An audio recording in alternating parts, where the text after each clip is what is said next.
إن الحمد لله نحمده ونستعينه ونستغفره ونعوذ بالله من شرور أنفسنا ومن سيئات أعمالنا من يهده الله فلا مضل له ومن يضلل فلا هادي له وأشهد أن لا إله إلا الله وحده لا شريك له وأشهد أن محمدا عبده ورسوله أما بعد. Ikhwan sekalian yang saya muliakan, alhamdulillah Rabbuna mempertemukan kita kembali di majlis hadis ini setelah beberapa lama dan saya menunaikan kewajiban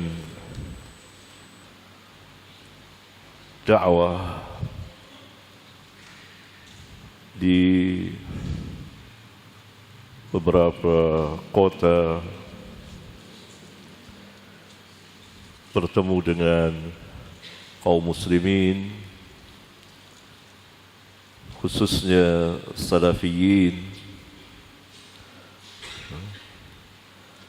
untuk menyebarkan dakwah Islam kecil-kecilan, khususnya manhaj yang hak ini. Kemudian juga saya kecil-kecilan membahas, menulis dan mengajar. Ya, karena memang saya seperti itu dan memang manusia bergerak, berjalan di dalam kehidupan ini dari satu takdir kepada takdir yang lain.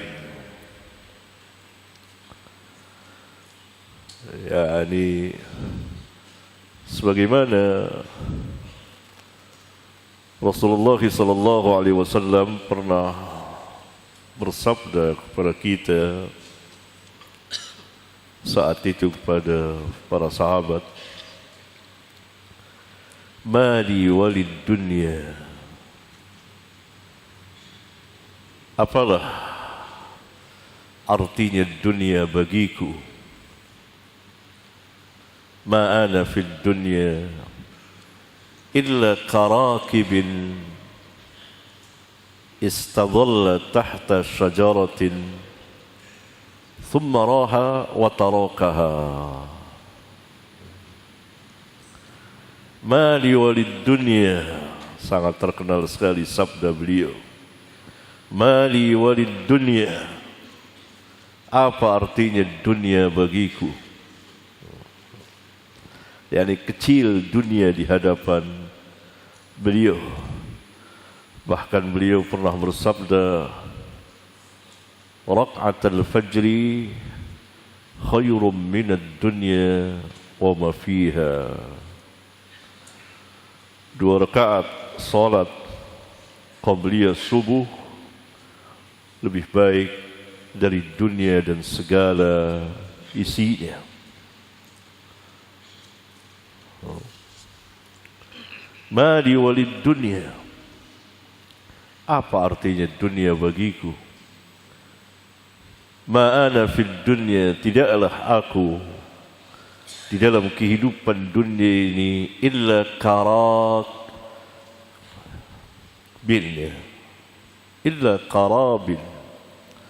melainkan seperti orang yang sedang berkendaraan kemudian berhenti sejenak istirahat, thumma istadalla tahta syajaratin, berhenti sejenak, istirahat bernaung di sebuah pohon. Thumma raha wa tarakaha, kemudian ia berangkat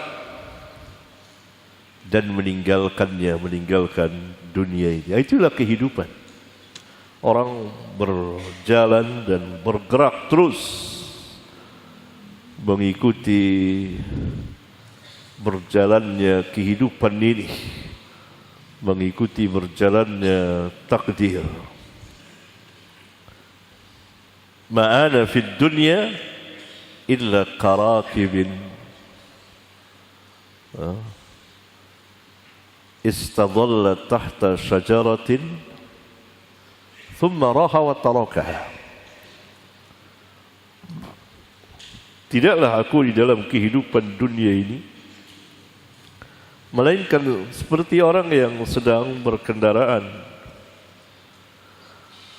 lalu berhenti sejenak, istirahat, bernaung di sebuah pohon, kemudian berangkat dan meninggalkannya. Itu kehidupan dunia. Jadi hadis bisa antum lihat takhrijnya di kitab saya, kitab Zuhud. Kitab Zuhud. Ikhwan sekalian, kita dan bersama kaum muslimin lainnya berduka dengan duka dan luka yang dalam sehubungan pembantaian orang-orang Yahudi terhadap ikhwan kita di Palestina, yang selalu terjadi pembantaian hampir setiap hari, dan ini disaksikan oleh kaum muslimin dengan mata dan kepala mereka setiap hari. Saya kira tidak ada seorang pun muslim yang tidak bersedih, yang tidak marah dan bangkit semangat jihadnya. Saya kira tidak ada, kecuali sebagian manusia yang telah dicabut oleh Allah rasa kasih sayangnya, rahmatnya. Pernah Nabi SAW mencium cucunya, anak-anaknya, ya. Itu kebiasaan beliau, kasih sayang. Lalu dilihat oleh seseorang, dikatakan, kamu biasa mencium anak-anak kamu, kami tidak. Nabi SAW mengatakan, apa dayaku ketika Allah telah mencabut kasih sayang darimu. Nah, itu saja Nabi SAW sudah katakan demikian. Jadi, atau bisa lihat hadisnya di beberapa kitab saya, dari kitab Rahmatan lil Alamin, ya, Bukhari, Muslim, dan di kitab Menanti Buah Hati juga ada, yakni kasih sayang kepada anak-anak. Bagaimana kita menyaksikan bukan hanya masalah cium-mencium, memeluknya, menumpahkan kasih sayang, tapi disembelih anak-anak itu. Bukan 1-2 orang, tapi ribuan. Dan setiap hari yang mati ratusan dari anak-anak itu. Kita diam, ya subhanallah. Para pemimpin kaum muslimin harus bangkit, berteriak.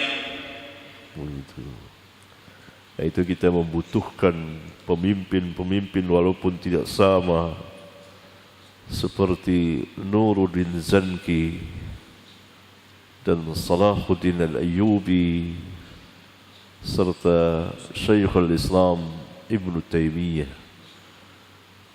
dan sebagian lainnya rahimahullahu ta'ala rahimahumullahu ta'ala. Pada tahun 429 pasukan Franji, orang-orang Eropa dengan yang kita kenal dengan bala tentara atau pasukan salib berhasil menguasai Al-Quds, Baitul Maqdis, Palestina. Saat itu, kalau mereka berangkat orang-orang Eropa ini dari negeri mereka memasuki wilayah kaum muslimin, sedikit demi sedikit tujuannya adalah akan merebut dan menguasai Baitul Maqdis yang ada sekarang ini, Palestina. Terjadi peperangan bertahun. Akhirnya pada tahun 492 mereka masuk menguasai Palestina, menguasai Baitul Maqdis. Maka terjadilah pembantaian besar-besaran. Kira-kira 70.000 kaum muslimin dibunuh, mati. Ya pasti banjir darah. Ya, orang dewasa, lansia, anak-anak, semua 70.000 orang mati. Maka berdukalah kaum muslimin ketika sampai kabar dan berita kepada mereka yang ada di Syam, yang ada di Irak, yang ada di Mesir dan di negeri-negeri atau daerah-daerah kaum muslimin. Maka mereka berduka ketika sampai kabar itu. Tetapi kan mereka tidak menyaksikan dengan mata kepala mereka. Hari ini kita menyaksikan per detik, per menit. Kalau antum buka televisi, ada siaran, itu menyaksikan bagaimana Yahudi menyerang dan membunuhi orang-orang yang Palestina, orang-orang Palestina. Allahumma anjil mustad'afina minal mu'minin fi Filistin. Allahumma ansur ikhwanana fi Filistin. Allahumma shdud wata'ataka 'ala al-yahud. Allahumma shdud wata'ataka 'ala al-yahud. Allahumma 'adzib al-yahud 'adzaban kabira. Allahumma 'adzib al-yahud 'adzaban kabira. Allahumma 'adzib al-yahud 'adzaban kabira. Allahumma amin. Nah, berdukalah kaum muslimin di seluruh dunia Islam saat itu, sama seperti kita. Bedanya kita menyaksikan langsung, mendengar berita dengan cepat. Saat itu kan belum ada teknologi seperti sekarang. Sekarang bisa siaran langsung, bisa menyaksikan langsung dengan mata kepala, dan kita diam. Allahu Akbar.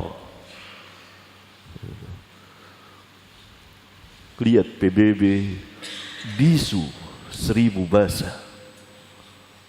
fabuhital ladzi kafar. Tidak bisa berbuat banyak. Yahudi terus. Apa ini?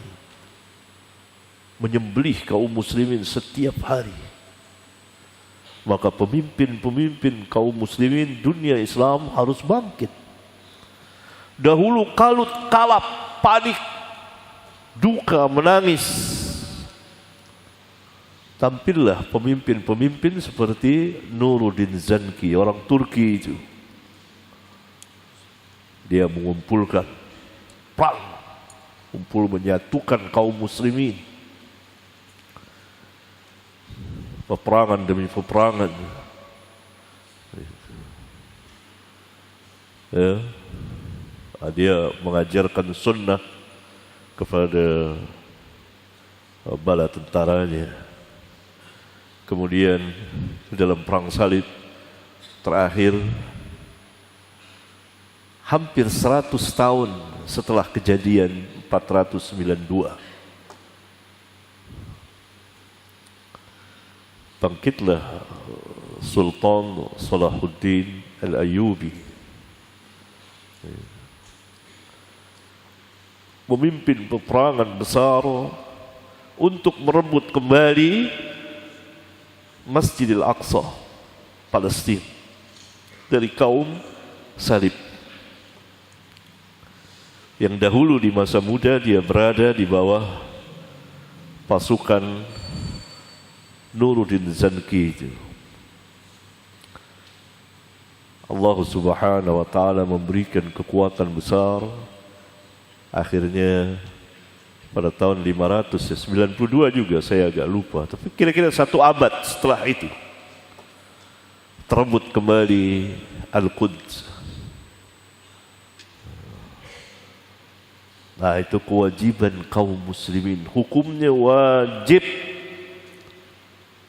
bagi kaum muslimin. Tentunya para pemimpin mereka, negeri-negeri kaum muslimin, merebut kembali negeri kaum muslimin yang dikuasai oleh Yahudi. Dan ini merupakan jihad besar. Nah, itu ada di tangan para pemimpin itu. Atau kita membutuhkan ulama seperti Syekhul Islam Ibn Taimiyah dalam peperangan yang lain, yaitu perang Mongol. Syekhul Islam bukan amir, bukan sultan, bukan, tapi ulama. Dan dia berteriak, dia datang ke Mesir, ke tempat sultan, dan menyemangatinya, membacakan ayat-ayat dan hadis-hadis, harus bangkit kaum muslimin dalam peperangan melawan Mongol. Dan Syekh sendiri berada di saf terdepan dengan keberanian yang tingkat tinggi, sehingga orang-orang yang ada di sekitarnya saya tidak sanggup mengikuti Syekh itu. Jadi terkenallah beliau dengan ulama qalam, pena, ulama lisan, dan ulama pedang. Ikut perang juga orang. Maka kaum muslimin itu ada negeri-negeri para pemimpin kaum muslimin harus berteriak, berani, asal perlu keluar dari PBB itu, mendirikan organisasi besar yang baru. Karena Nabi SAW memerintahkan jihad, jahidul musyrikina bi amwalikum wa anfusikum wa alsinatikum. 3 hadis sahih. Anda bisa lihat, baca di kitab saya, Kitabul Manhaj dan Aqidah. Berjihadlah melawan kaum musyrikin. Dengan apa? Harta-harta kamu. Sekarang membantu dengan harta. Atau negeri-negeri kaum muslimin menstop produk-produk Yahudi. Itu juga dengan harta untuk menghancurkan perekonomian mereka dan para pendukungnya. Itu negeri-negeri Islam. Bi amwalikum, dengan harta-harta kamu.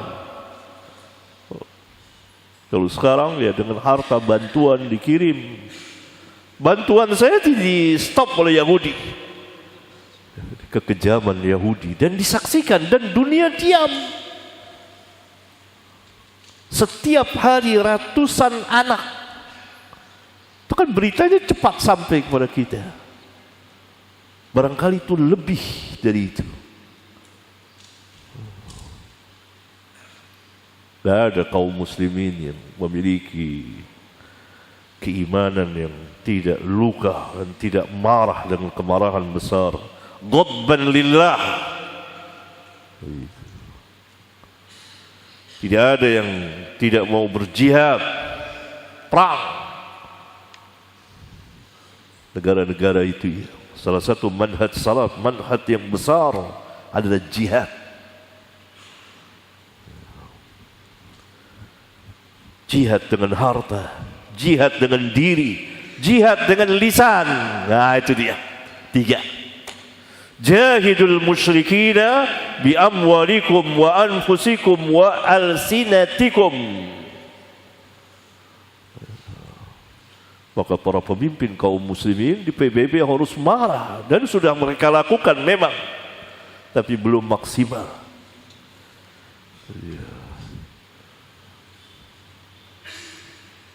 Entah berapa negara yang menyetujui harus ada gencatan senjata, tetapi diabaikan oleh Yahudi.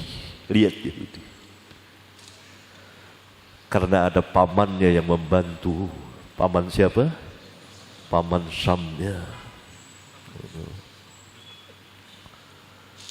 Itu dia. Ya. Diam semuanya. Itu dengan lisan, berbicara. Sudah dilakukan oleh para pemimpin kaum muslimin, alhamdulillah, dan harus terus dilakukan. Diplomasi itu, 3 jihad itu. Di negeri-negeri kaum muslimin orang menginfakkan hartanya untuk membantu saudara-saudaranya. Karena itu dibantai, dibinasakan oleh Yahudi setiap hari dengan alasan yang tidak bisa diterima oleh akal, dan Yahudi melanggar terus. Yahudi adalah anbiya wal mursalin, dibunuhi oleh mereka, bukan 1-2 orang nabi yang dibunuh, puluhan. Itu berdukalah kaum muslimin saat ini di dunia Islam. Tetapi mereka akan mengikuti pemimpinnya, berada di bawah para pimpinan negeri-negeri kaum muslimin.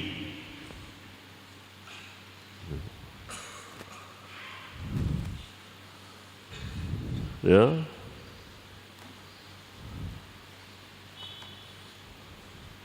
Itu. Mereka tentu yang lebih tahu. Harus ada ulama yang walaupun tidak sama dengan Syekhul Islam yang berteriak gitu, mendatangi mereka, para pemimpin itu, menyemangati mereka. Itu dia 3 orang itu, yang 2 dalam perang salib, yang 1 dalam perang Mongol, dan yang lainnya juga ada. Tapi yang sangat menonjol itu, masyhur 3 orang itu. Dalam peperangan yang menentukan dari kebengisan musuh itu, kekejaman musuh itu. Dan ujian bagi kaum muslimin. Ya, itu dia. Baiklah, mari kita melanjutkan kajian kita Kita mulai dari kitab ilmu bab ke-28.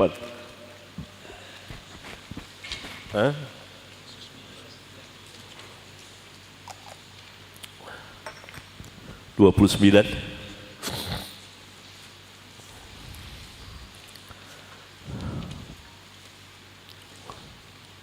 Bab 29 dengan judul Fatwa tanpa ilmu, dosa dan kerusakannya pada umat bersama ijtihadnya seorang mujtahid dan fatwanya seorang mufti yang beredar di antara dua pahala atau satu pahala. Jadi pertama, fatwa tanpa ilmu, dosa dan kerusakannya. Jadi berdosa orang yang berfatwa tanpa ilmu, dan ia akan menimbulkan kerusakan yang besar. Pada siapa? Pada umat tentunya. Kemudian ijtihadnya seorang mujtahid dan fatwanya seorang mufti, ini ahli ilmu.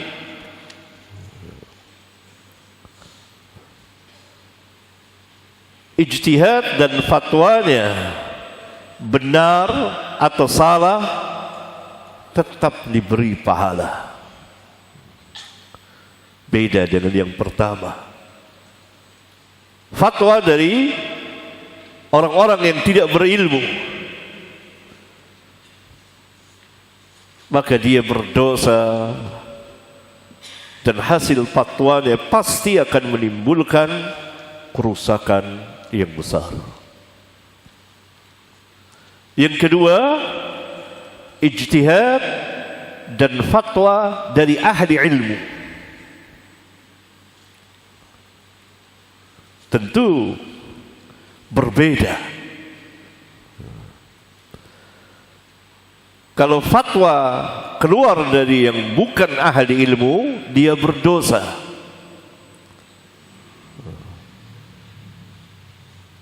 Dan umumnya menimbulkan kerusakan. Fatwa yang keluar dari orang-orang yang bukan ahli ilmu, dia berdosa. Walaupun fatwanya itu benar, karena benarnya itu bertepatan, bukan karena hasil keilmuannya. Kadang-kadang benar fatwanya itu bersesuaian dengan Alkitab dan Sunnah, tetapi tetaplah ia dimasukkan ke dalam golongan orang-orang yang bersalah dan berdosa. Jadi kalau fatwa itu keluar dari yang bukan ahli ilmu, benar saja dosa, apalagi salah. Ini kaidah. Ini sepakat para ulama. Tidak ada perselisihan. Fatwa dari yang bukan ahli ilmu benar saja salah, disalahkan. Mengapa? Karena ia memasuki rumah tidak melalui pintunya. Allah Subhanahu wa taala memerintahkan fa'tul buyuta min abwabiha. Datangilah, masukilah ke rumah-rumah itu melalui pintunya. Orang yang tidak berilmu tentu tidak memasuki rumah melalui pintunya. Dia sembarangan, dia serampangan. Kadang-kadang benar. Itu yang sering menipu orang-orang awam. Bagus kok, ajarannya bagus kok, apalagi menisbahkan kepada ahlus sunnah. Lebih celaka lagi kalau menisbahkan kepada dakwah salafiyah.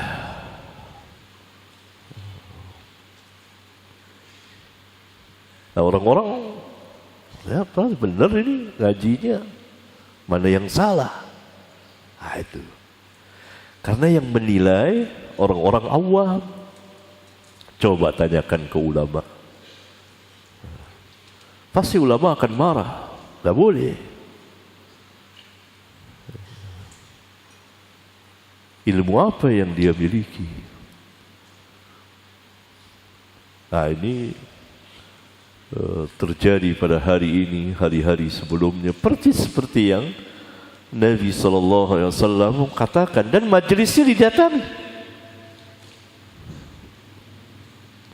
Inna min asyrati sa'ah, hadis sebelumnya, ayyul tamasal ilmu indal asagir. Jadi katakan tuh majelisnya ada, ramai datang. Iya, orang-orang yang datang itu masuk ke dalam hadis Nabi ini.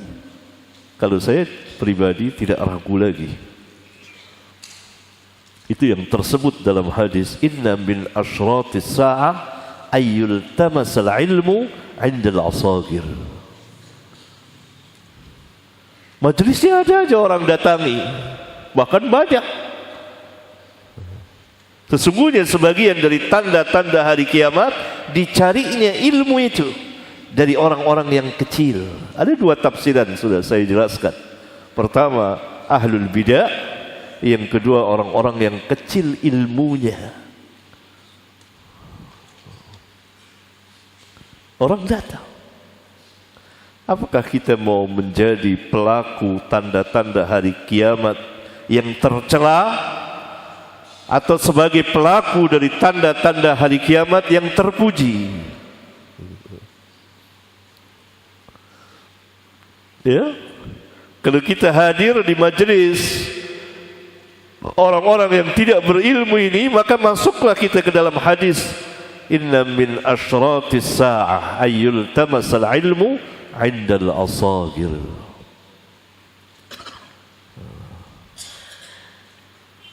Ya, orang mengatakan, iya tuh, tapi majelisnya banyak ikhwan datang, akhwat datang.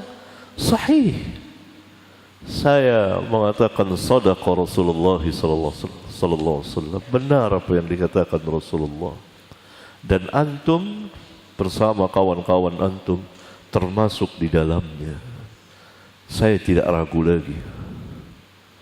Karena ini hadis Nabi yang mulia alaihi salatu wassalam. Ya, ini besar sekali ini, bab ini. Berbeda dengan ahli ilmu. Salahnya diberi pahala, apalagi benarnya.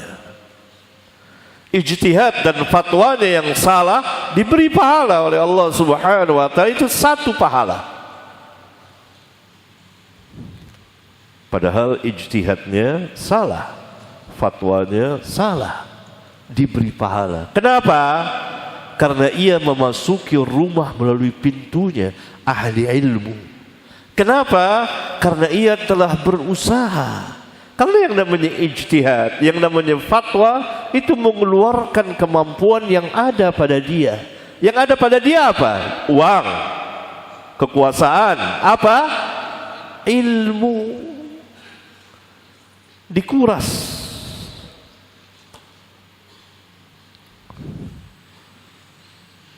Dihargai, diberi pahala, hasil jerih payahnya. Dia menuntut ilmu, dia belajar, dia membaca siang malam, menghidupkan malam-malam yang panjang itu dengan merenung, membahas, menulis, membaca. Rabbuna Karim, diberi pahala satu. Salah. Lihat, menunjukkan Islam tegak dengan ilmu. Tidak ada harganya orang yang berbicara tanpa ilmu.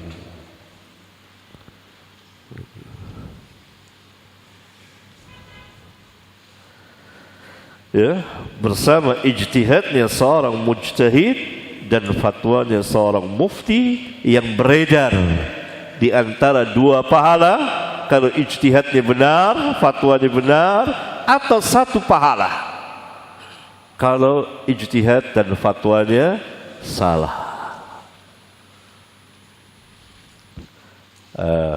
saya membawakan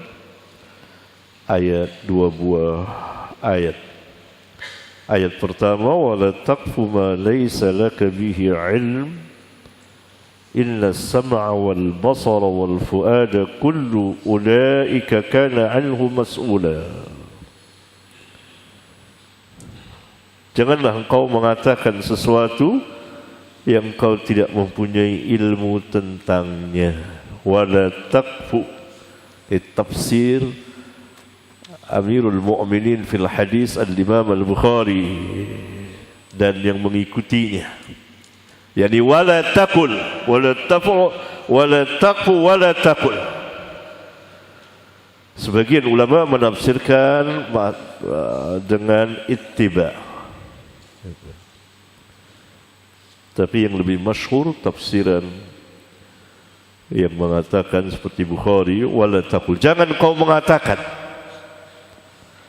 yakni menetapkan sesuatu, wala taqfu ma laysa laka bihi ilmun, yang kau tidak memiliki ilmu dengan masalah yang kau katakan itu. Karena sesungguhnya pendengaran, penglihatan dan hati semuanya itu nanti akan ditanya.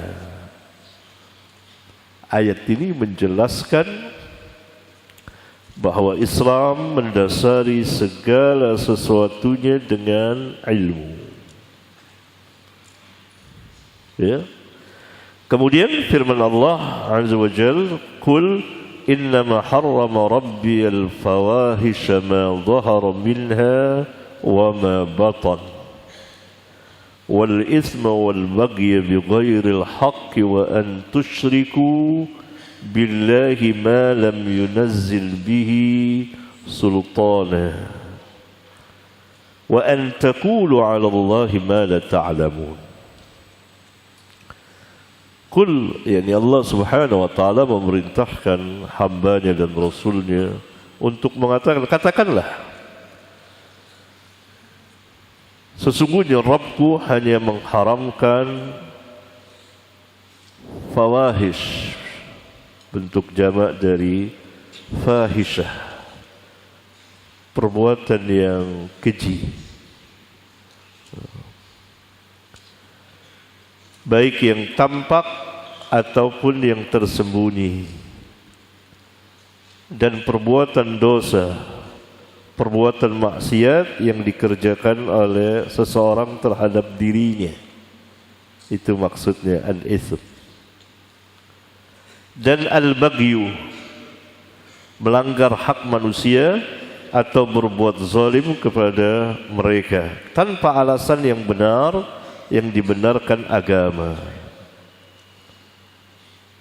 Dan kamu mempersekutukan Allah dengan sesuatu yang Allah tidak pernah menurunkan hujjah untuk itu. Dan kamu mengatakan atas nama Allah tanpa ilmu. Berarti berbicara tanpa ilmu dosa terbesar. Lihat tingkatan dia lihat. Yang terakhir, wa an taqulu 'ala Allah. Karena dengan berbicara tanpa ilmu atas nama Allah, atas nama agama Allah, maka ia akan masuk ke dalam fahisyah, akan masuk ke dalam dosa, yakni bisa masuk ke dalam fahisyah, bisa masuk ke dalam dosa, bisa masuk ke dalam al-baghyu, dan bisa masuk ke dalam asyirku billah. Gara-gara manusia berbicara tanpa ilmu, dia dan orang yang dia fatwakan dan manusia atau masyarakat bisa melakukan kesyirikan. Karena itu, wa an taqulu 'ala Allahi ma la ta'lamun tertinggi. Dan itulah yang memang didakwakan oleh iblis dan para tentaranya, agar manusia berbicara tanpa ilmu. Karena dengan berbicara tanpa ilmu akan terjadilah apa yang tersebut di sini. Bisa terjerumus kepada kesyirikan, membolehkan orang-orang meminta kepada orang-orang yang telah mati, jadi syirik. Bisa masuk ke dalam bid'ah, bisa masuk ke dalam perbuatan dosa, dan seterusnya. Karena manusia, wa an taqulu 'ala Allahi ma la ta'lamun. Adapun hadisnya kita akan bacakan nanti pada pertemuan yang akan datang insyaallah taala. Dan sekarang kita lanjutkan kitab yang selalu kita baca di majelis ini, yaitu kitab Sahihul Bukhari. Dan saya telah menyelesaikan kitab ini beberapa tahun yang lalu, mengikuti, walaupun berada di belakang, kesabaran Bukhari dan kesabaran Al-Hafidh Ibnu Hajar, dan saya sangat mengaguminya dan takjub setakjub-takjubnya. Karena itu saya mengikutinya, kesabaran belajar dan kesabaran mengajar. Kalau antum baca Sahih Bukhari, maka tampak di situ. Kalau antum baca Fathul Bari, Syarhul Bukhari ini oleh Amirul Mu'minin Al-Hafidh Ibnu Hajar Al-Asqalani rahimahullah ta'ala, maka dia mensyarahkannya dengan ilmu yang besar, dengan semangat yang besar, dengan kesabaran yang besar, dari awal sampai akhir tidak pernah berubah. Dan itu diakui oleh para ulama. Satu-satunya pensyarah Bukhari yang tidak pernah kendur di tengah-tengah perjalanannya adalah Al-Hafidh Ibnu Hajar. Kalau yang lain awalnya semangat, lama-lama turun gitu. Ya. Tapi Al-Hafidh barangkali dia terpengaruh oleh Bukhari, maka dia istiqomah dengan semangat yang besar. Pertama tentu ilmu, kedua semangatnya, ya. Ketiga kesabarannya itu dalam menulisnya itu, dari awal sampai akhir. Kalau saya jelaskan panjang tentu, jadi antum tidak mengerti. Istiqomah, dan itu diakui oleh para ulama. Baik.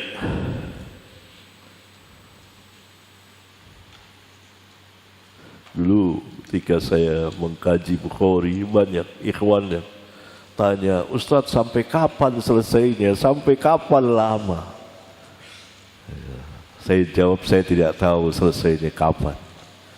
Tapi karena saya kagum sekali pada dua orang ini, dan saya mengikutinya secara ilmiah, maka saya mencoba diri saya seperti itu dalam mengajar, dalam menulis.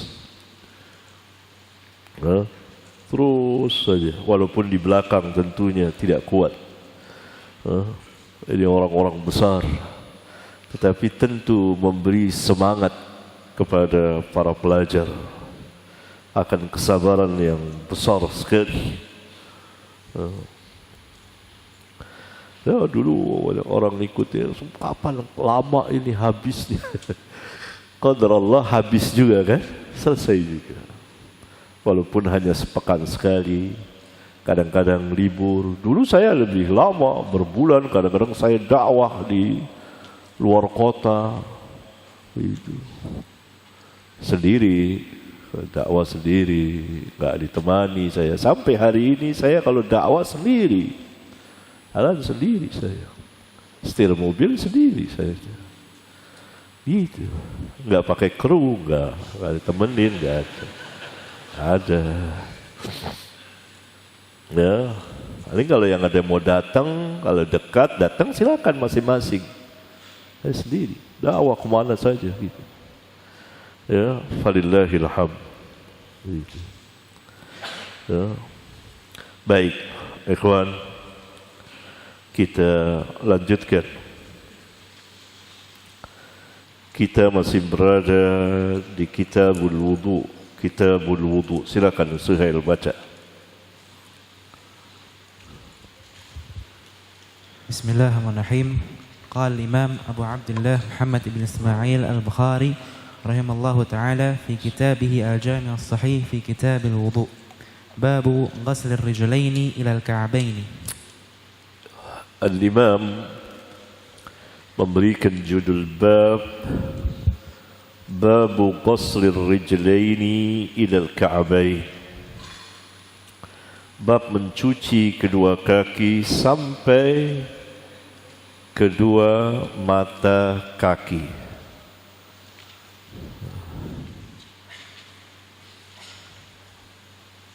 Kemudian Al-Imam membawakan hadis yang telah dibawakannya. Silakan Syekh. حدثنا موسى بن إسماعيل قال حدثنا وهيب عن عمرو عن أبيه شهدت عمرو بن أبي حسن سأل عبد الله بن زيد عن وضوء النبي صلى الله عليه وسلم فدعا بتور من ماء فتوضأ لهم وضوء النبي صلى الله عليه وسلم فأكفى على يده من التور فغسل يديه ثلاثا ثم أدخل يده في التور فمضمض واستنشق واستنثر ثلاث غرفات ثم أدخل يده فغسل وجهه ثلاثا ثم غسل يديه مرتين إلى المرفقين ثم أدخل يده فمسح رأسه فأقبل بهما وأدبر مرة واحدة ثم غسل رجليه إلى الكعبين. موسى بن إسماعيل المنقاري أبو سلم التبوذاكي ثقة فقيه. وهيب ابن خالد ابن عجلان الباهلي قال الحافظ في التقريب ثقة ثبت لكنه تغير قليلا بآخره. عمر ابن يحيى بن عمارة ابن أبي حسن المازني ثقة. أبوه هو يحيى بن عمارة ابن أبي الحسن ابن أبي الحسن ثقة. الشاهد hadis Abdullah bin Zaid yang telah dibawakan. Asy-syahid penunjukan dalil yang dia di dalam hadis ini, yaitu bagian akhir dari hadis, thumma ghasala rijlaihi ilal ka'bain. Kemudian beliau, yakni Nabi SAW, mencuci kedua kakinya sampai mata kaki. Sampai mata kaki. Karena itulah Al-Imam memberikan judul bab ghaslir rijlain ilal ka'bain. Terus. Babu isti'mali fadli wudu'in nas. Iya. Al-Imam memberikan judul bab isti'mali fadli wudu'in nas. Bab dibolehkan menggunakan atau memakai sisa air wudu manusia. Bab ini untuk membantah orang yang tidak membolehkan berwudu dari sisa air wudunya manusia, atau yang terkenal dengan air musta'mal. Itu tidak boleh. Air musta'mal air yang sudah digunakan. Al-Imam memberikan justru bab justru sebaliknya, bab istimali fadli wudu'in nas. Dan beliau membawakan beberapa hadis. 2 hadis mausul dan 2 hadis muallaq. Yang di tempat lain dari kitab sahih ini beliau memausulkannya. Silakan Suhail baca. Wa amara Jarir bin Abdullah ahlahu ay yatawaddau bi fadli siwakihi. Ini dibawakan sebuah asar yang menjelaskan bolehnya berwudu dari sisa air wudu yang telah terpakai. Jadi misalnya orang berwudu dijatuh lagi airnya ke situ. Menurut sebagian manusia nggak boleh, itu air sudah bekas dipakai, musta'mal. Ini terbantah. Ada asar ini dan hadis yang akan dibawakan.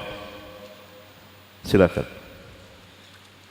حدثنا آدم قال حدثنا شعبة قال حدثنا الحكم قال سمعت أبا جهيفة يقول خرج علينا رسول الله صلى الله عليه وسلم بالهاجرة فأتي بوضوء فتوضأ فجعل الناس يأخذون من فضل وضوئه من فضل وضوئه فيتمسحون به فصلى النبي صلى الله عليه وسلم الظهر رعتين والعصر رعتين وبين يديه عنزة. آدم بن أبياس شعبة بن حجاج الحكم بن عتيبة أبو محمد الكندي الكوفي ثقة ثبت فقيه. الشاهد mana? فجعل الناس يأخذون من فضل وضوئه فيتمسحون به. Ini dia.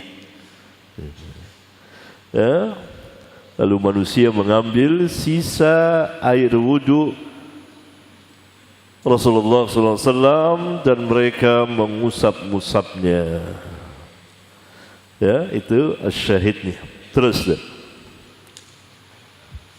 وقال أبو موسى دعا النبي صلى الله عليه وسلم بقدح فيه ماء فغسل يديه ووجهه فيه ومج فيه ثم قال لهما اشربا منه وأفرغ على وجوهكما ونحوركما.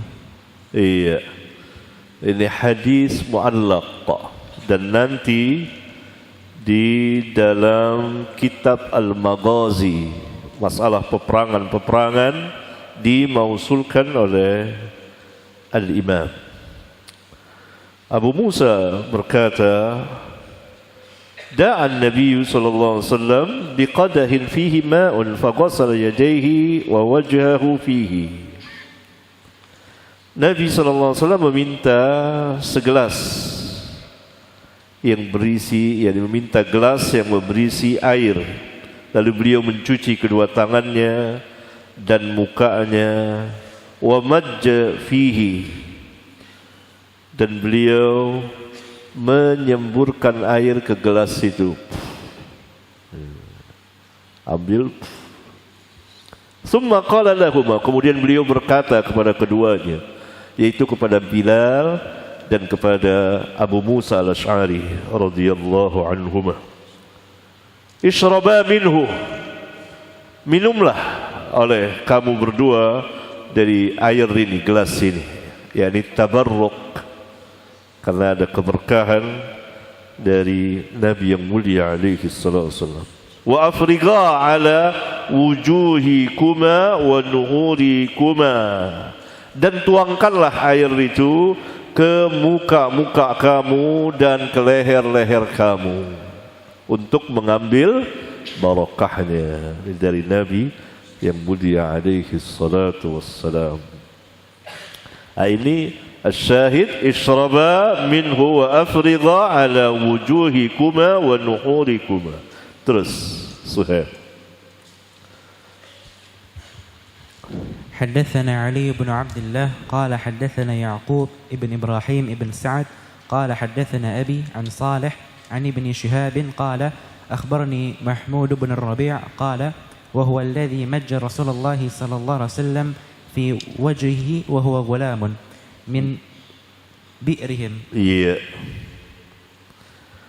Ya, ini hadis mausul, hadis Mahmud bin Rabi', dan kita telah membahasnya di bagian kitab ilmu dari kitab sahih ini. Asy-syahid mana?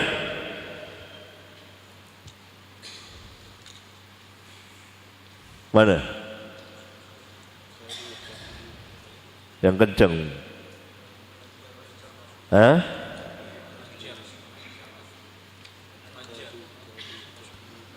Wa huwa alladhi majja Rasulullah sallallahu alaihi wasallam fi wajhihi. Itu asy-syahid ada di situ. Terus. Babun haddatsana Abdurrahman. Enggak. Wa qala Urwah, ada enggak? وقال عروة عن المسور وغيره يصدق كل واحد منهما صاحبه وإذا توضأ النبي صلى الله عليه وسلم كانوا يقتلون على وضوئه. Iya, ini hadis muallaq dan nanti akan dimausulkan oleh Al-Imam Al-Bukhari di bagian Kitabul Buyu', Kitabul Syurut, kitab mengenai syarat-syarat. Ketika sampai hadis tersebut di Kitabul Syurut dahulu beberapa puluh tahun yang lalu, dan saya waktu itu bukan di masjid ini, masih di masjid di Jalan Pramuka. Ya, saya membahasnya panjang lebar, kira-kira 2 jam. Lalu rekaman itu kemudian ditulis sebagiannya, dan jadilah sebuah kitab dengan judul mendulang, ya, faedah perjanjian Hudaybiyah atau politik Islam. Ya, politik Islam panjang. Nah, ini dia hadisnya. Di sini dibawakan secara muallaq. Ya, tidak bersambung sanadnya. Nanti akan disambung sanadnya. Asy-syahid mana?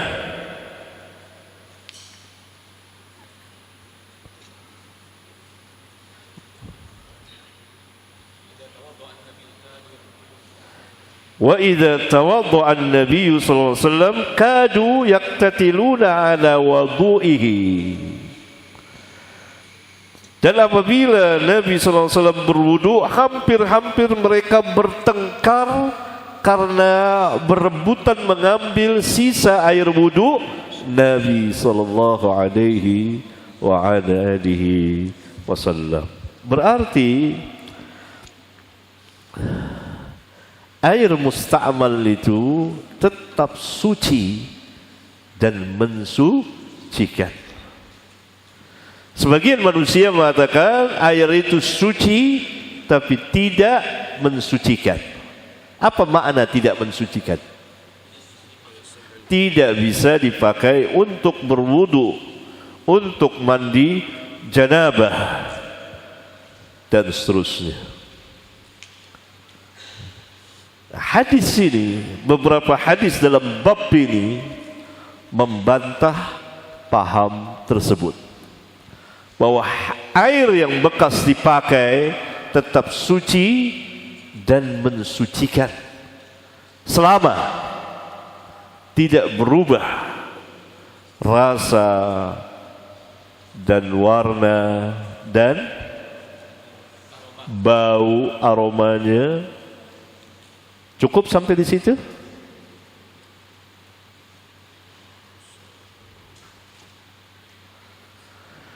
Air suci mensucikan. Innal ma'a tahurun la yunajjisuhu syai'un. Hadis sahih. Awal-awal hadis di kitab Bulughul Maram oleh Al-Hafidh rahimahullahu ta'ala.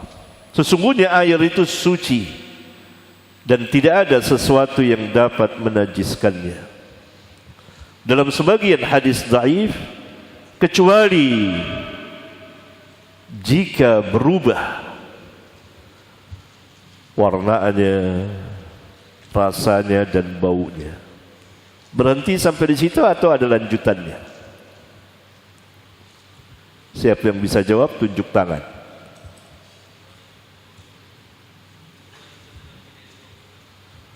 Ya, kan.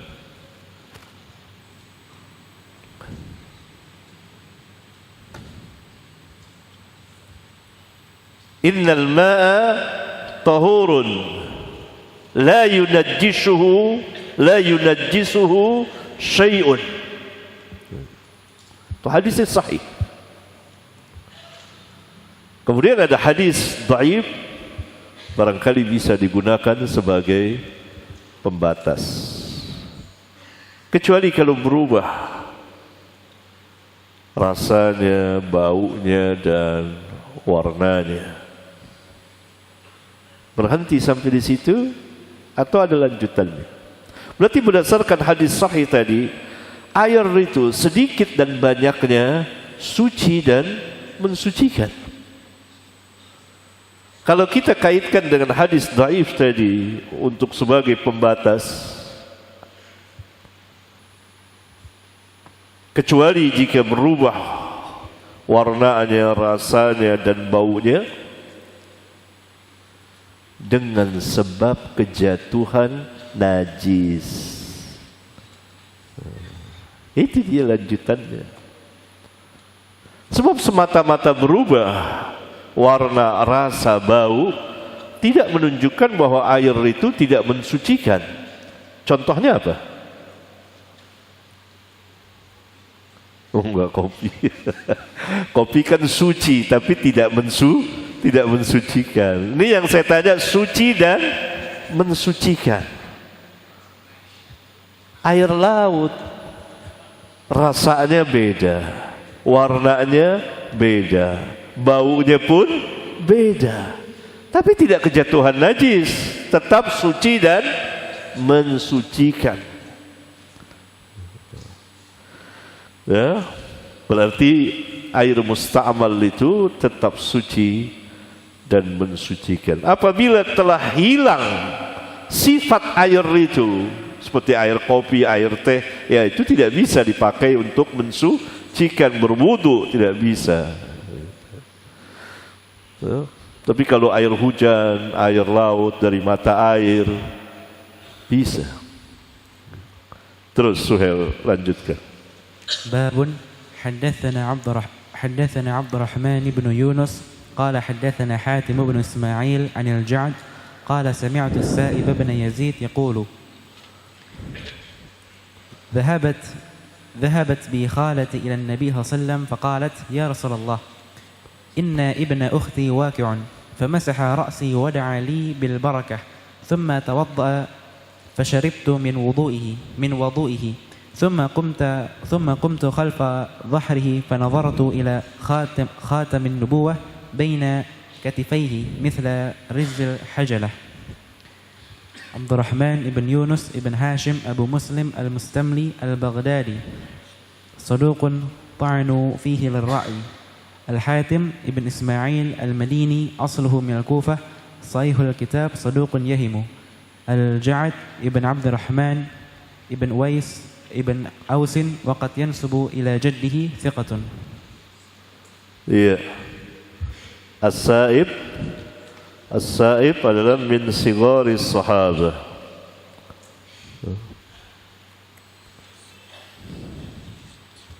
Al-Imam rahimahullahu ta'ala meriwayatkan bi isnadihi sampai kepada Sa'ib bin Yazid.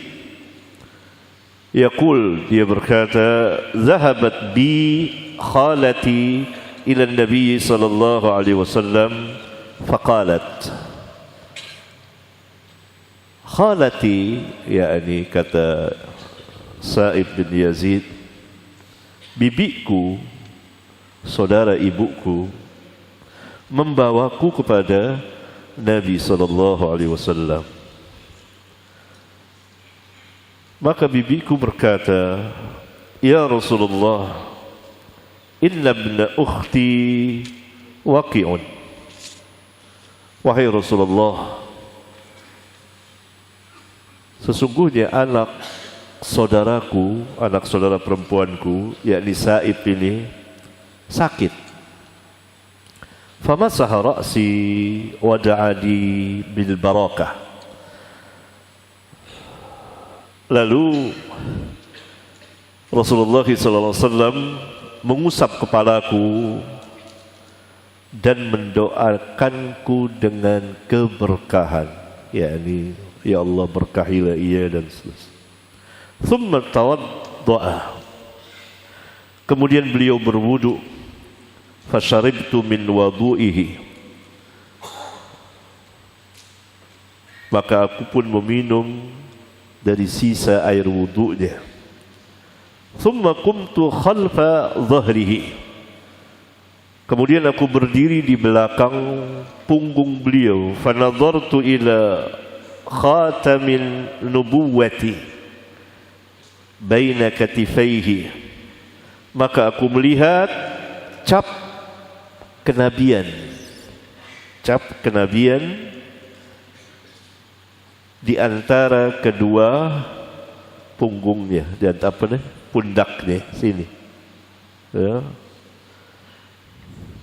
Berarti di tengah-tengah di sini. Mithla zirril hajalati. Ini ya ini seperti telur burung atau kancing baju apa namanya pakaiannya yang kancing untuk apa kain untuk menghiasi rumah, gorden barangkali itu ya, itu berarti ada cap kenabian. Asyahid di sini fasharibtu min wadu'ihi. Cap kenabian itu asalnya Allah Subhanahu wa taala yang memberikannya ya, di belakang, di punggung Rasulullah sallallahu alaihi wa ala alihi wasallam. Sini kelihatan di antara dua pundaknya ini, sini kelihatan oleh Sa'ib. Silakan. Babu man matbada wastanshaqa min gharfatin wahidatin. Terus baca. حدثنا مسدد قال حدثنا خالد بن عبد الله قال حدثنا عمرو بن يحيى عن أبيه عن عبد الله بن زيد أنه أفرغ من الإناء على يديه فغسلهما ثم غسل أو مضمض واستنشق من كفة واحدة ففعل ذلك ثلاثا فغسل وجهه ثلاثا ثم غسل يديه إلى المرفقين مرتين ومسح برأسه ما أقبل وما أدبر وغسل رجليه إلى الكعبين ثم قال هكذا وضوء رسول الله صلى الله عليه وسلم.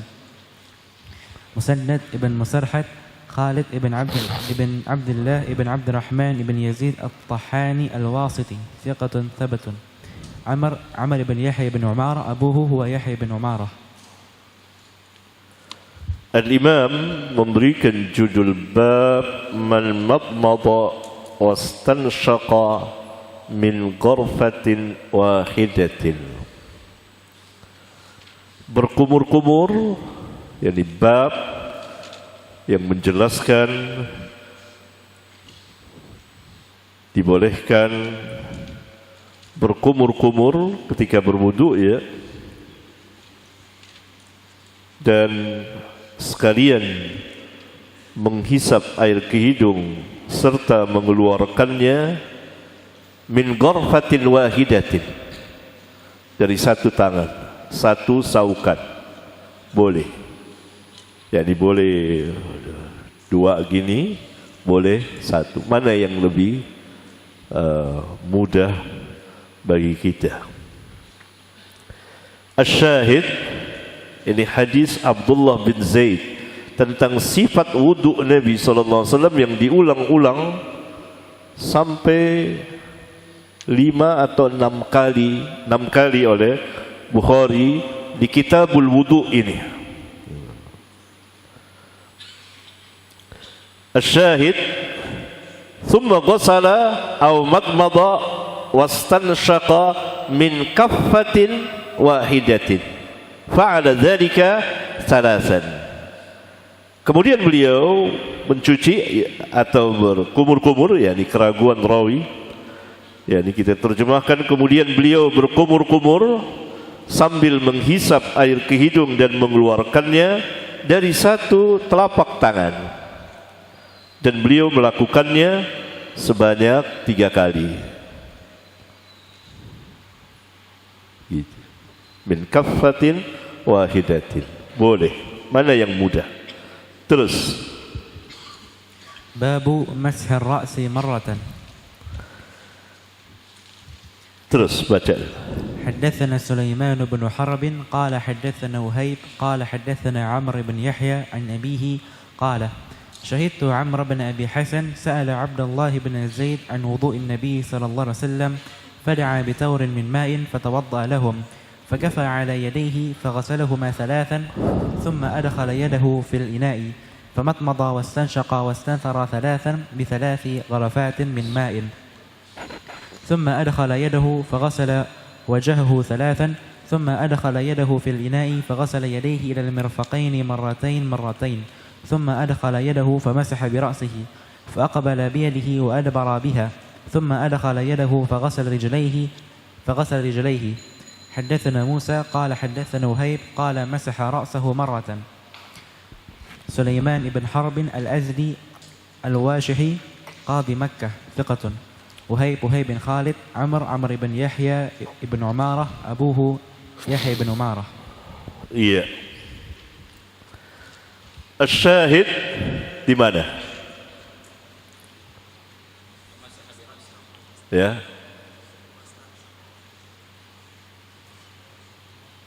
Di mana? Penunjukan dalil dalam bab ini, al-imam memberikan judul bab mashir ra'si marratan, mengusap kepala itu cukup sekali. Sap. Ambil basahan air, sap dari depan, aqbala wa adbara. Dalam hadis yang tidak dikeluarkan Bukhari dan Muslim, langsung ke telinga. Ini bareng jalan, selesai. Al-imam memberikan judul bab babu mashir ra'si marratan, tidak berulang. Ini untuk membantah atau menyatakan bahwa yang sunnah hanya sekali, tidak berulang. Di sebagian hadis dijelaskan ada pengulangan.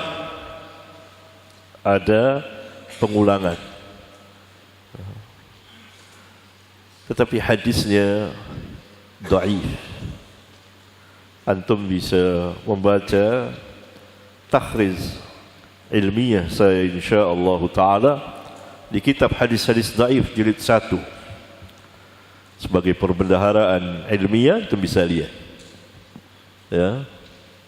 Dan saya bawakan beberapa hadis sahih selain di Bukhari ini yang menjelaskan bahwa mengusap kepala hanya sekali. Sebagian ulama berdalil dengan hadis sahih, yaitu Nabi SAW mengadakan pengulangan berwudu 3 kali.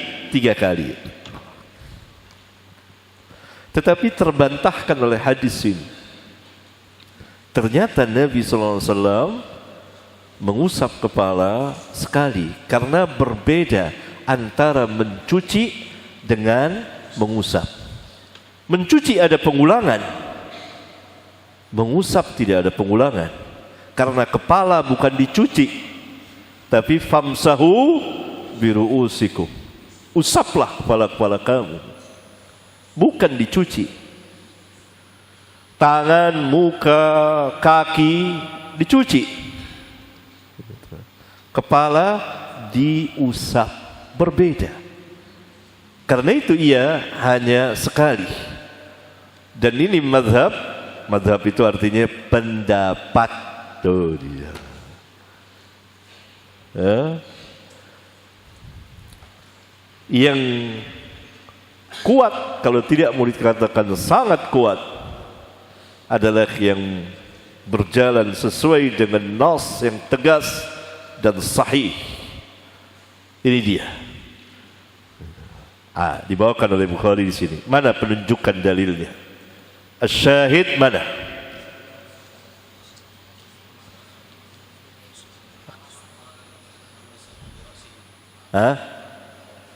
Yang kenceng dong.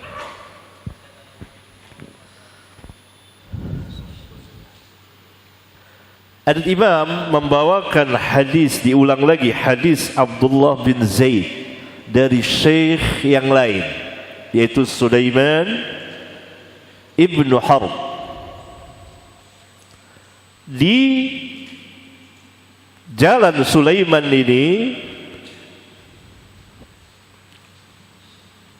tidak dijelaskan bahwa mengusap kepala itu sekali, walaupun bisa dikeluarkannya. Jadi dikatakan summa adkhala yadahu fil ina famasaha bi ra'sihi fa aqbala bi yadayhi wa adbara bihima.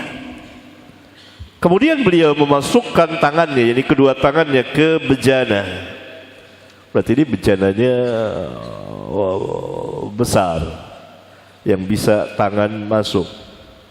Ya. Kalau yang seperti ini kan tidak bisa tangan masuk.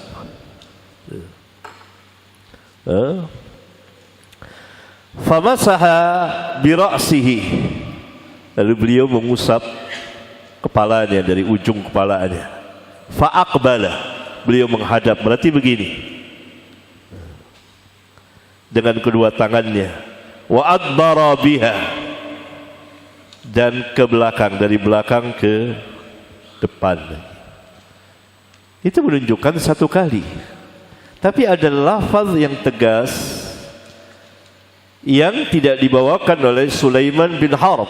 Riwayat Sulaiman bin Harb tidak ada. Ada dalam riwayat Musa bin Ismail Tabuzaki, tadi sudah dijelaskan oleh Suhail. Wa haddatsana Musa qala haddatsana Wuhaib qala, yani dengan sanad yang sama, ya, masaha ra'sahu marratan. Riwayat Musa itu, syekhnya Bukhari, itu sudah ada di hadis pertama yang kita baca, itu hadis 186 dalam bab ghuslir rijlaini ilal ka'bain. Haddatsana Musa bin Ismail, dan seterusnya.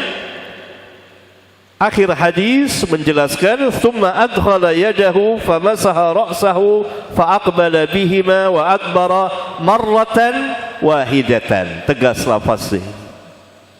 Kemudian beliau memasukkan kedua tangannya ke bejana, lalu beliau mengusap kepalanya, fa aqbala bihima wa adbara. Dari depan ke belakang, dari belakang ke depan, dengan marratan wahidatan, satu kali. Di hadis ini, yaitu di hadis nomor 192, Bukhari meriwayatkan hadis Abdullah bin Zaid dari syekh yang lain. Karena syuyukh, guru-guru Bukhari banyak. Ini menunjukkan kadang-kadang sebagian rawi membawakan lafaz yang ini, sebagian yang lain tidak membawakannya, tetapi membawakan lafaz yang lain dari jalan yang sama. Kenapa demikian? Karena syekh kadang-kadang menceritakan dengan lafaz lengkap, kadang-kadang menceritakan dengan lafaz yang tidak lengkap, tergantung majelisnya.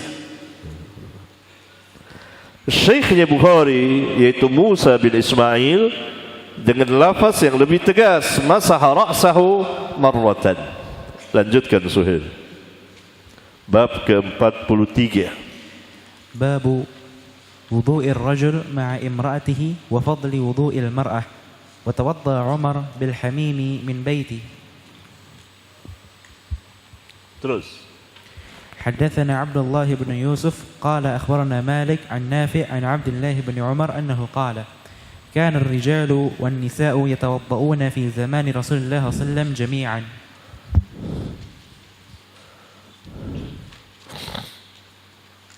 Al-Imam rahimahullahu ta'ala memberikan judul Babul wudu'ir rajuli ma'a imra'atihi. Bab wudu'nya rajul, suami bersama istrinya. Kemudian disambung wa fadli wudu'il mar'ati, dan bolehnya berwudu dari sisa air wudu wanita, perempuan. Dibawakan oleh Al-Imam ini barangkali untuk membantah sebagian orang yang tidak membolehkan sehubungan ada hadis yang melarangnya, tapi bukan larangan litahrim, dan itu terbantah dengan hadis yang dibawakan oleh Al-Imam. Sebelumnya dia bawakan athar wa tawadda'a Umar bil hamim. Umar berwudu dari air yang dipanaskan, air panas gitu. Dia boleh berwudu dengan air hangat, air panas kalau udara dingin. Wa min baitin nasraniyah, dan beliau pun berwudu dari air dari rumah wanita Nasraniyah. Kemudian dibawakan hadis Abdullah bin Umar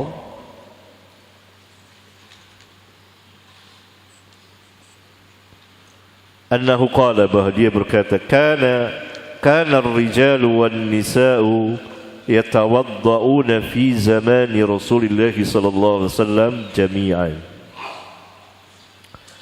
Adalah laki-laki dan wanita berwudu pada zaman Rasulullah sallallahu alaihi wasallam bersama-sama.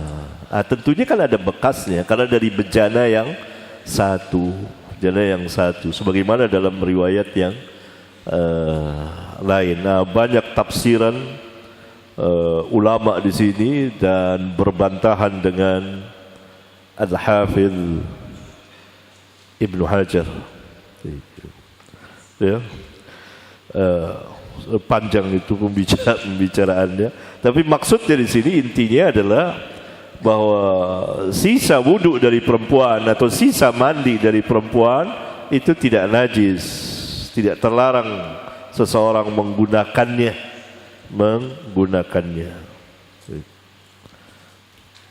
Terus Babu sabbin Nabi sallallahu alaihi wasallam wudu'ahu 'ala ma 'alaihi. Iya. Babu sabbin Nabi sallallahu alaihi wasallam wudu'ahu 'ala al-mughma 'alaihi. Bab penjelasan bahawa Nabi sallallahu alaihi wasallam pernah menuangkan sisa air wudunya kepada orang yang sedang tidak sadar, pingsan, tidak sadarkan diri atau pingsan. Silakan baca.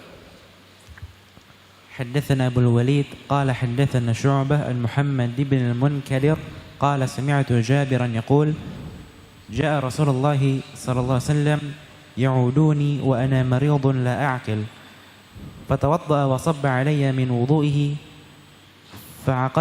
فقلت يا رسول الله لمن الميراث إنما يرثوني كلالة فنزلت آية الفرائض. نعم. Al-Imam rahimahullah ta'ala meriwayatkan dengan sanadnya sampai kepada Jabir.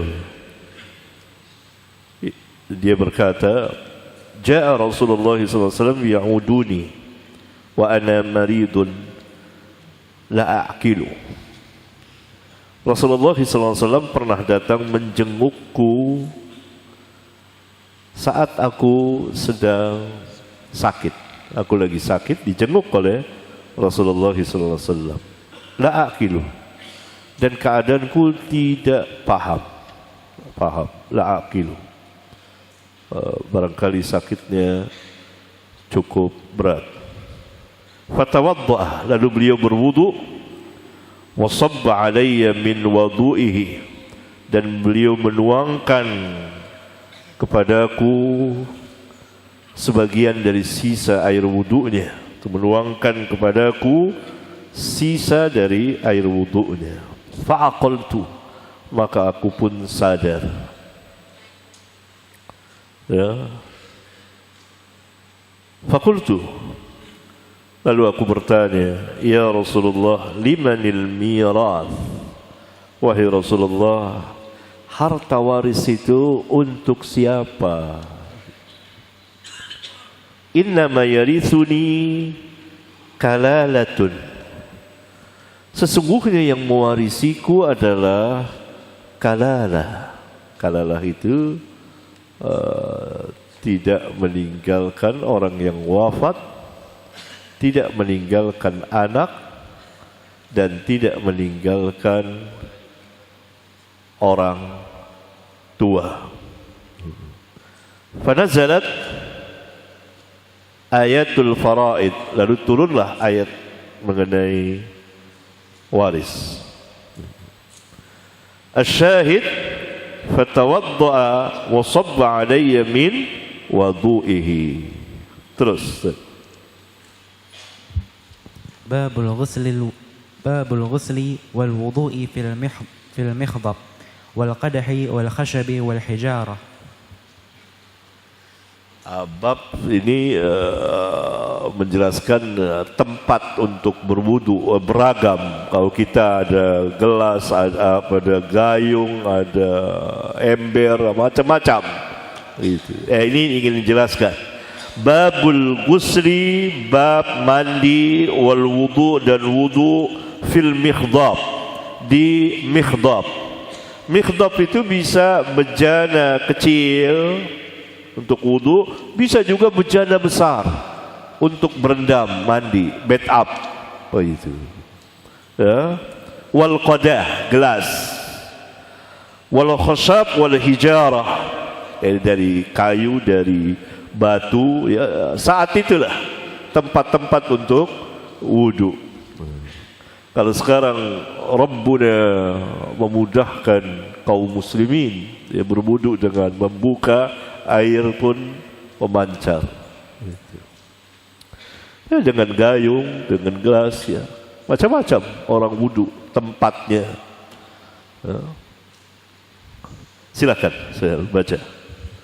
حدثنا عبد الله بن منير سمع عبد الله بن بكر قال حدثنا حميد عن أنس قال حضرت الصلاة فقام من كان قريب الدار إلى أهله وبقي قوم فأتي رسول الله صلى الله عليه وسلم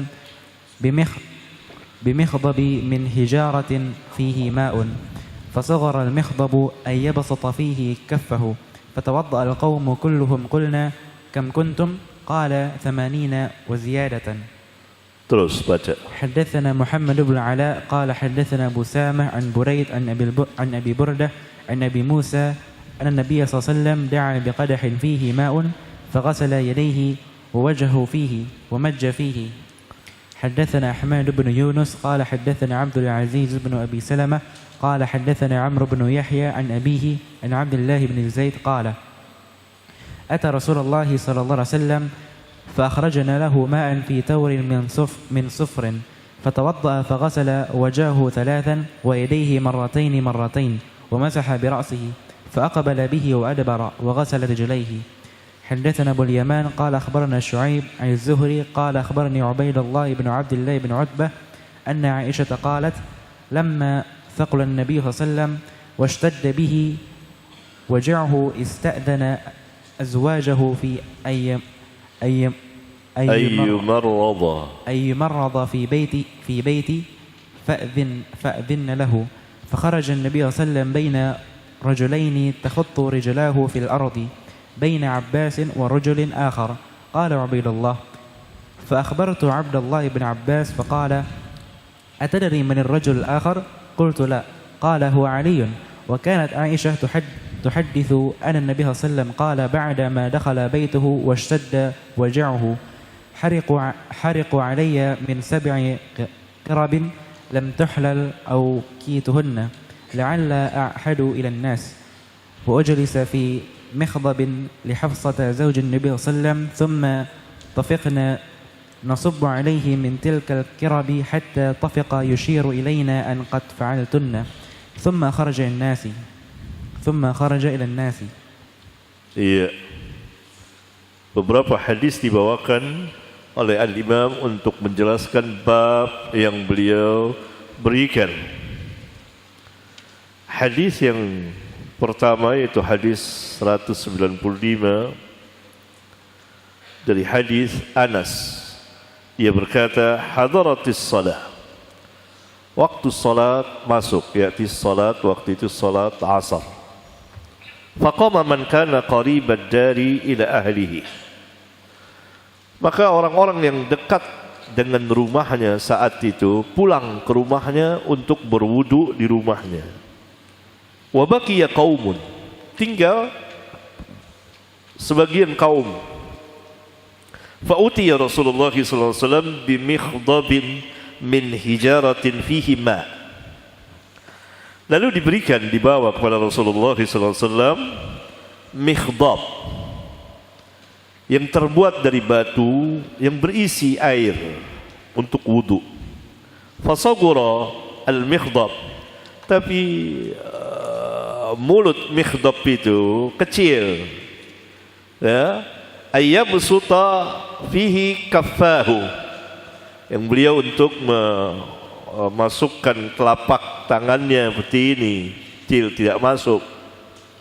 Kecil gini enggak masuk. Ya. Berarti mikhdab bisa berarti al-ina saghir, bejana kecil. Lalu Nabi sallallahu alaihi wasallam memerintahkan para sahabat untuk berwudu dan memancarlah dari bawah jari jemari beliau air. Yang diringkas oleh al-Imam hadisnya. Fatawadda al-qawmu kulluhum, maka kaum pun berwudu semuanya. Kulna, kami bertanya kepada Anas, kam kuntum, berapa jumlah kamu saat itu? Qala, Anas menjawab, 80 wa ziyadah, 80 atau barangkali 80 lebih, kurang lebih gitu, antara 70, 80 gitu dalam riwayat. Ini hadisnya telah dibaca di nomor 169. Ini tentang mikhdab, ya. Kemudian hadis yang kedua, hadis nomor 196. Hadis yang tadi, anna Nabi sallallahu alaihi wasallam da'a biqadahin fihi ma'un faghassala yadayhi wa wajhahu fihi wa majja fihi. Hadis Abu Musa yang tadi muallaq, ya, bahwa Nabi sallallahu alaihi wasallam meminta gelas, gelas yang besar tadi, ya, yang berisi air, lalu beliau mencuci kedua tangannya, mukanya, dan beliau menyembur ke gelas itu dan memerintahkan Abu Musa dan Bilal untuk meminum dan membasahi wajah dan leher keduanya. Sudah kita baca. Ini tentang qadah. Hadis yang ketiga, hadis nomor 197, hadis Abdullah bin Zaid, diulang lagi. Dan ini tempat namanya Taur. Ya.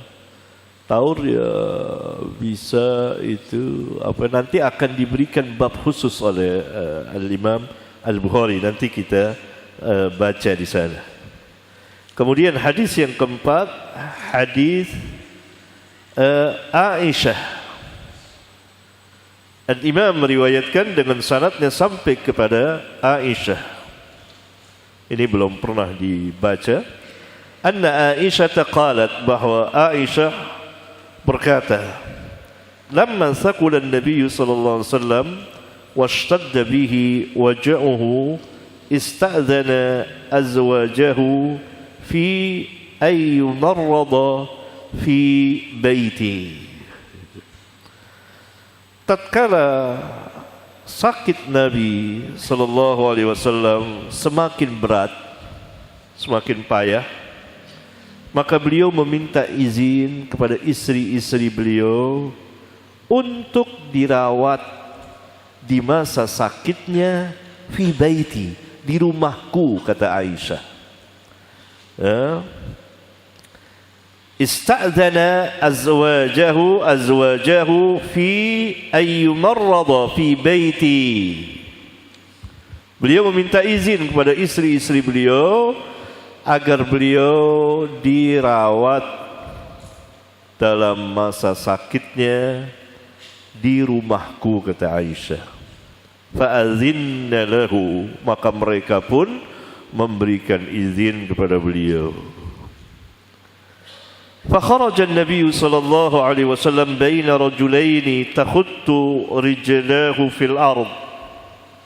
Maka Nabi SAW keluar dipapah oleh dua orang dan kedua kakinya terseret ke tanah gitu. Jadi papah oleh dua orang.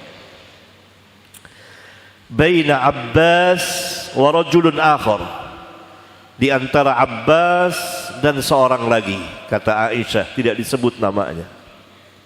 Qala Ubaidullah, berkata Ubaidullah, yakni Ubaidullah ibnu Abdullah ibnu Utbah, rawi dari hadis ini, dia bertanya kepada fa akhbartu Abdullah ibn Abbas faqala, maka aku terangkan, aku kabarkan kepada Abdullah bin Abbas, siapa yang orang yang satu lagi yang tidak disebut namanya oleh Ummul Mukminin Aisyah.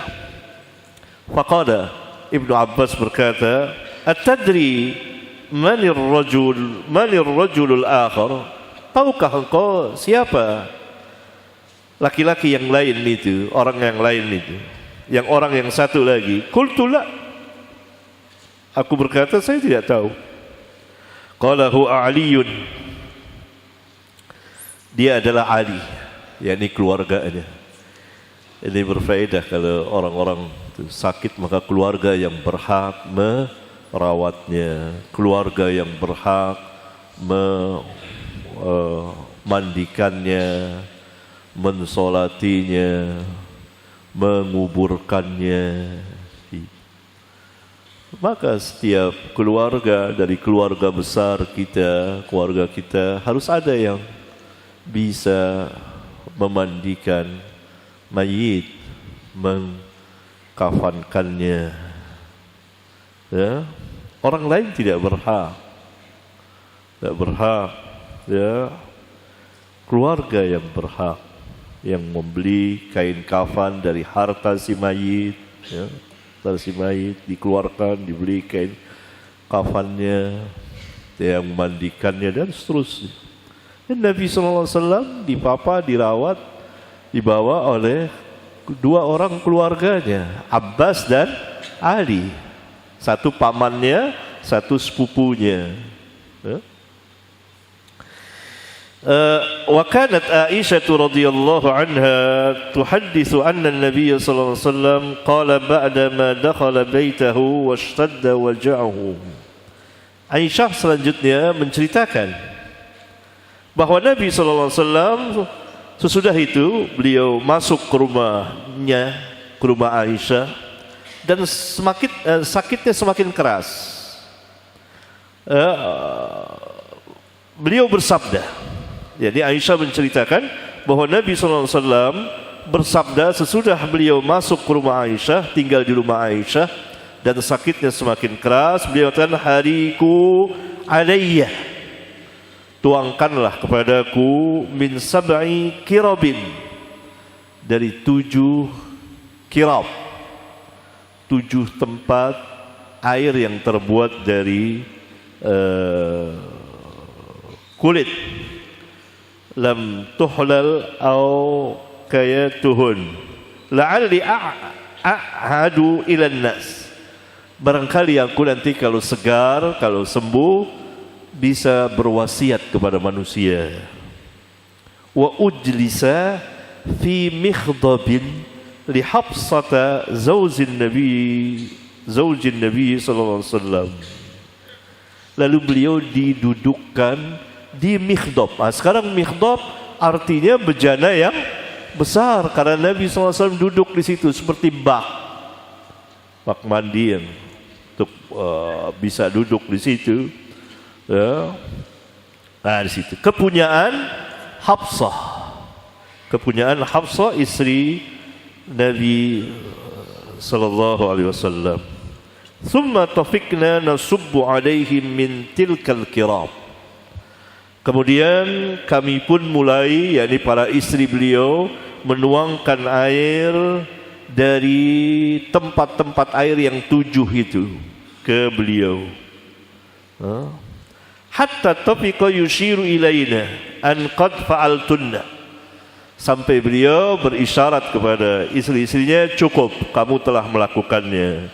Thumma kharaja ilan nas. Kemudian beliau keluar menemui manusia segar lagi, ya, sehat lagi. Ini mikhdab adalah bejana yang besar yang bisa dibawa dan didudukkan orang di situ untuk mandi. Bed up kita, ya, bed up ada di rumah, di hotel kalau ini, ya, untuk berendam di situ. Satu lagi, Suhail baca lagi satu lagi. Babul wudu'i minat tawri. Ini wudu dari tempat yang bernama taur. Taur ini bisa semacam bak, bisa juga model kayak baskom, ya. Kurang lebih seperti itu. Mungkin juga ukurannya ada yang kecil, ada yang besar. Taur. Kalau kita ada gayung yang besar, ada kecil, macam-macam. Silakan. حدثنا خالد بن مخلد قال حدثنا سليمان قال حدثني عمرو بن يحيى عن أبيه قال كان عمي يكثر من الوضوء قال لعبد الله بن زيد أخبرني كيف رأيت النبي صلى الله عليه وسلم يتوضأ فدعا بتور من ماء فكفأ على يديه فغسلهما 3 مرات ثم أدخل يده في التور فمضمض واستنثر 3 مرات من غرفة واحدة ثم أدخل يده فاعترف بها فغسل وجهه 3 مرات ثم غسل يديه إلى المرفقين مرتين ثم أخذ بيده ماء فمسح به رأسه فأدبر به وأقبل ثم غسل رجليه فقال هكذا رأيت النبي صلى الله عليه وسلم يتوضأ. حدثنا مسدد قال حدثنا حماد عن ثابت عن أنس أن رسول الله صلى الله عليه وسلم دعا بإناء من ماء فأتي بقدح رحراح في شيء من ماء فوضع أصابعه فيه فقال أنس فجعلت أنظر إلى الماء ينبع من بين أصابعه قال أنس فحذرت من توضأ منه ما بين 70 إلى 80. Iya. Babul wudu'i minat taur. Bab berwudu dari tempat yang bernama taur.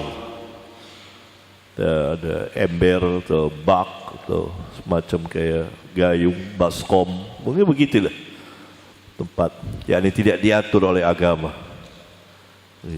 Itu kejadian saat tersebut. Ya. Asyahid, ini hadis Abdullah bin Zaid diulang lagi oleh Al-Imam untuk menjelaskan sifat wudu Nabi sallallahu alaihi wasallam dan khususnya untuk menjelaskan bahwa Abdullah bin Zaid ketika diminta akhbirni kaifa ra'aita an-nabiy sallallahu alaihi wasallam yatawadda, beritahukan kepadaku bagaimana engkau melihat Nabi sallallahu alaihi wasallam berwudu. Fada'a bitaurin min ma'in, maka Abdullah bin Zaid meminta taur yang berisi air. Coba ambilin gayung yang berisi air kalau kita sekarang. Coba ambil satu gayung air. Nanti saya contohkan bagaimana cara berwudu. Gitu. Cara berwudu itu dia maksud. Yang kedua hadis Anas fa'utiya biqadahin rahrahin. Asyahid Anas mengatakan anna Nabi sallallahu alaihi wasallam da'a bi ina'in min ma'in, bahwa Nabi sallallahu alaihi wasallam meminta bejana yang berisi air. Fa'utiya biqadahin rahrahin, lalu diberikan kepada beliau gelas yang mulutnya atasnya luas gitu, jadi bisa mungkin masuk kedua tangan atau satu tangan. Fihi syai'un min ma', ada air di situ. Fa wada'a asabi'ahu fihi, lalu beliau meletakkan jari jemarinya. Fihi syai'un min ma', menunjukkan bahwa airnya tidak cukup, ada sedikit air di situ. Qala Anas faja'altu anzuru ila al-ma' yanbu'u min baini asabi'ihi. Anas mengatakan, Anas berkata, maka aku pun mulai melihat pada air yang memancar dari jari jemari beliau dari bawah sini, gitu ya, seperti keran air.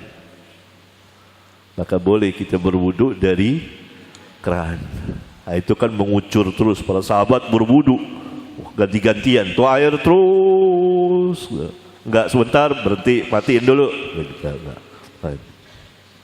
Qala Anas, maka berkata Anas, fahazartu man tawadda'a minhu, aku hitung orang yang berwudu darinya, ma baina sab'ina ila 80, antara 70 sampai 80 orang. Ini mukjizat Rasulullah sallallahu alaihi wa ala alihi wasallam. Satu hadis lagi sudah untuk menyelesaikan sifat wudu dan yang berkaitan dengannya, karena setelahnya ada sifat wudu yang lain. Silakan. Babul wudu'i bil muddi. Bab berwudu dengan air sebanyak 1 mud. 1 mud itu kira-kira dia memperkirakan 2 telapak tangan orang dewasa yang sedang penuh, sepenuh 2 telapak tangan orang dewasa sedang, ya. Itu 1 mud. Berarti berwudu dengan itu mencukupi, bukan harus 1 mud. Ini yang salah dipahami oleh orang-orang yang ringkas pemahamannya. Itu bahwa harus 1 mud, tidak boleh kurang, tidak boleh lebih. Nah, ini tidak faqih. Maksudnya 1 mud mencukupi, tidak berarti tidak boleh kurang, tidak boleh lebih.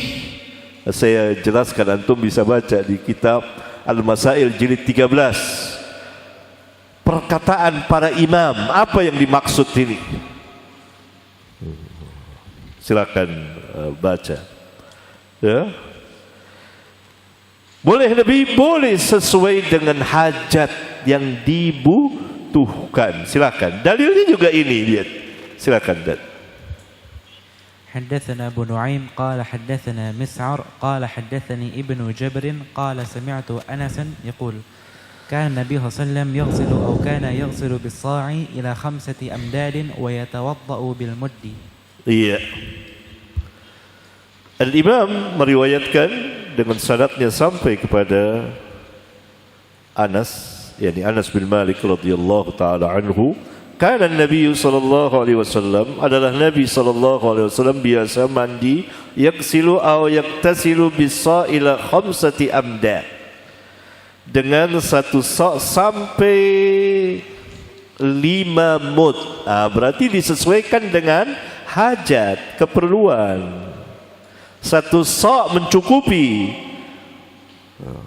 Lebih kalau ada hajat boleh sesuai dengan keperluan. Karena itu Nabi SAW ila 5 amdad. Satu sa' itu 4 mud. 1 sa' 4 mud. Ya, tidak harus 1 sa'. Bahkan kadang-kadang Nabi SAW lebih sampai 5 mud. Berarti 1 sa' lebih. Wa yatawaddau bil mud, dan beliau berwudu dengan jumlah air 1 mud. Itu pun tidak harus demikian. Itu ingin menjelaskan cukup, karena Nabi SAW cukup berwudu dengan 1 mud. Ada kalanya orang tidak cukup dengan 1 mud, gitu. Dia bisa lebih. Dijelaskan oleh para imam. Dan yang lebih jelas lagi, hadis Anas sebelumnya, air memancar, itu lebih bermud-mud itu, karena keluar terus itu. Orang berwudu sampai 80. Dari sini kita ketahui bahwa al-ilmu itu paham